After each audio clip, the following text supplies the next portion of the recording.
Echarme el hombre que es ahí. Es ahí. Es ahí.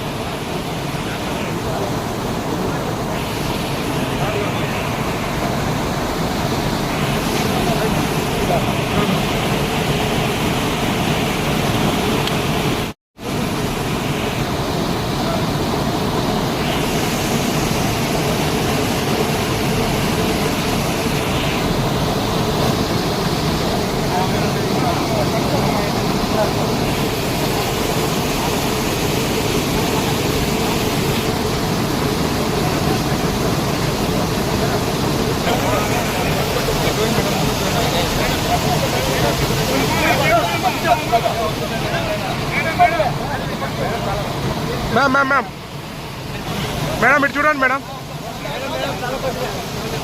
ఆమె వాసా ముందు నేను చూపిస్తాను మ్యామ్ ఇటు చూడండి మేడం మేడం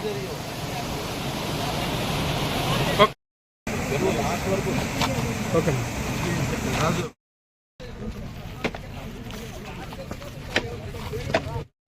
బుక్కపట్నం చెరువు చారిత్రాత్మకమైన చెరువు ఇది. అనంతపురం జిల్లాలో అతి పెద్ద చెరువు. 0.5 టీఎంసీ కెపాసిటీ ఉంటుంది.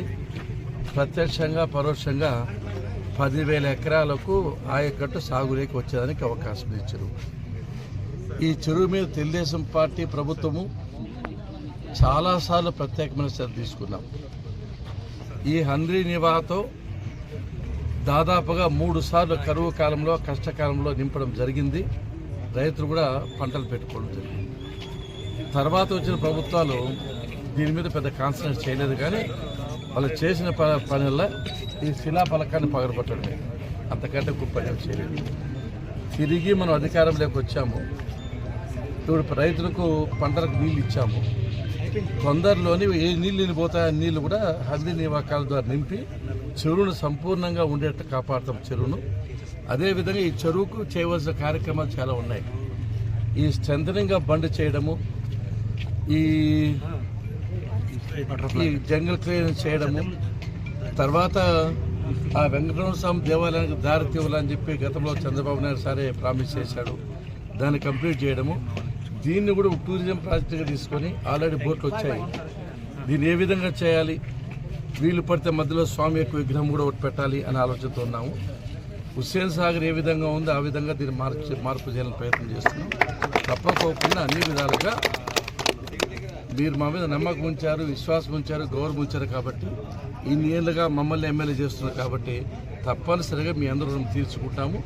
బుక్కపట్నం చెరువుకు తగిన న్యాయం చేస్తామని చెప్పి సందర్భంగా గుర్తు చేస్తున్నాం. ఇవాళ ఈ బుక్కపట్నం చెరువు దగ్గర ఉన్నాము.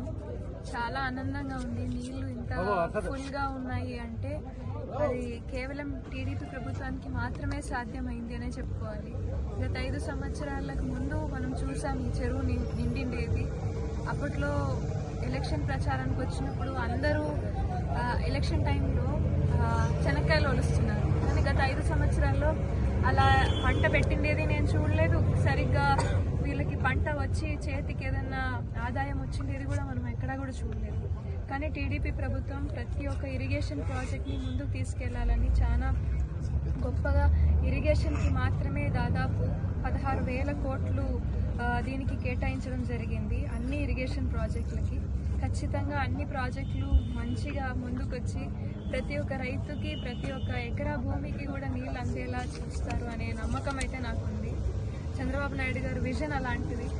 2047 కల్లా మన ఊర్లో ఎక్కడ కూడా పేదవాడు అనేవాడు ఉండరు. రైతులకి ఎంత డెవలప్మెంట్కి ఎంత హెల్ప్ కావాలో, ఎన్ని రకాల టెక్నాలజికల్ డెవలప్మెంట్స్ జరుగుతున్నాయి అగ్రికల్చర్లో, అవి కూడా గవర్నమెంట్ ద్వారా మన ప్రజలకి చేరాలనే ఉద్దేశంతో టెక్నాలజీ సెంట్రిక్ అగ్రికల్చర్ డెవలప్మెంట్ కోసం అని చూస్తున్నారు. అదిగిన మన జరుపుకోగలిగితే ఆంధ్రప్రదేశ్ విల్ బి ముందు రైస్ బౌల్ ఆఫ్ ఇండియా అనేవారు. ఇప్పుడు గత కొద్ది సంవత్సరాలుగా అవి ఏమీ జరగలేకపోవడంతో మనం వెనకపడ్డామని చెప్పుకోవాలి. కానీ ఇది మళ్ళీ మనం ఆ పేరు మళ్ళీ తెచ్చుకొని రైసే కాదు, అనంతపూర్ రీజన్స్ కొంచెం హార్టికల్చర్కి అగ్రికల్చరల్ క్రాప్స్కి కూడా చాలా మంచి ఒక పేరు పొందిన ఒక ఊరుగా మారుతుంది. ఖచ్చితంగా మనము ఆ రంగంలో ఫీల్డ్లో బాగా డెవలప్మెంట్ చేసుకుంటాం. ఇక్కడ కూడా టూరిజం ప్రాజెక్ట్స్ కూడా స్టార్ట్ అయ్యాయి. బోటింగ్ మొన్ననే స్టార్ట్ అయింది. త్వరలో ఇక్కడ రెస్టారెంట్స్ కానివ్వండి, హోటల్స్ కానివ్వండి, ఇవన్నీ కూడా ప్లాన్ చేస్తున్నారు. ఖచ్చితంగా టూరిజంకి కూడా మంచి ఫోకస్ పెడుతున్నారు చంద్రబాబు నాయుడు గారు. ఇవన్నిటితో మన ఆదాయము పెరుగుతుంది, మన ఊరికి మంచి పేరు కూడా వచ్చి చెందుతుంది అని అనుకుంటున్నాను. Thank you.